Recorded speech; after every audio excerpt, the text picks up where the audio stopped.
तुम्ही आम्ही नेहमी वाहतुकीचा प्रवास करत असेल, रस्त्यावरनं प्रवास करत असताना आपल्याला ट्रॅफिक हा रोजच्या दैनंदिन जीवनात आपला एक भाग बनला असेल.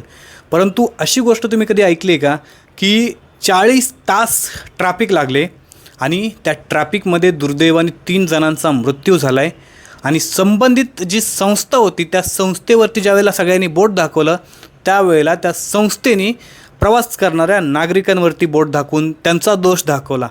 ही गोष्ट ऐकून तुम्हाला बाहेरच्या देशातली कुठली वाटत असेल, पण तुम्ही मध्य प्रदेशमधली घटना आहे. मध्य प्रदेशमध्ये सागर ते देवास या नॅशनल हायवेवरती हा सगळा ट्रॅफिकचा गोंधळ झाला होता.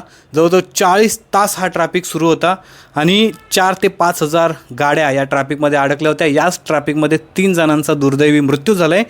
ज्या वेळेला तिकडच्या एका वकिलांनी जनहित याचिका दाखल केली परवा दिवशी, त्यावेळेला 26 तारखेची ही घटना आहे आणि त्यावेळेला कोर्टामध्ये NHAचे जे वकील होते त्यांनी एक अजब दावा केला. त्यांनी सांगितलं की हा सगळा घटनाक्रम तिथल्या प्रवास करणाऱ्या फक्त आणि फक्त त्या लोकांमुळे झाला आहे. त्याच्यामुळे या सगळ्या घटनेला ती लोकं जबाबदार आहेत. त्याचं कारण त्यांनी असं सांगितलं, म्हणजे बालिश बुद्धी कशा असते तुम्हाला सांगतो. त्याचं कारण असं सांगितलं की त्यांनी असं सांगितलं की त्या ठिकाणी लोकं जे बाहेर पडले होते त्यांचं काही कामच नव्हतं घराच्या बाहेर पडायचं, तर ते घराच्या बाहेर का पडले. म्हणजे आता यांनी ठरवायचं की लोकांनी कोणतं काम करायचं, कुठल्या कामासाठी घराच्या बाहेर पडायचं किंवा घराच्या बाहेर पडायचं नाही.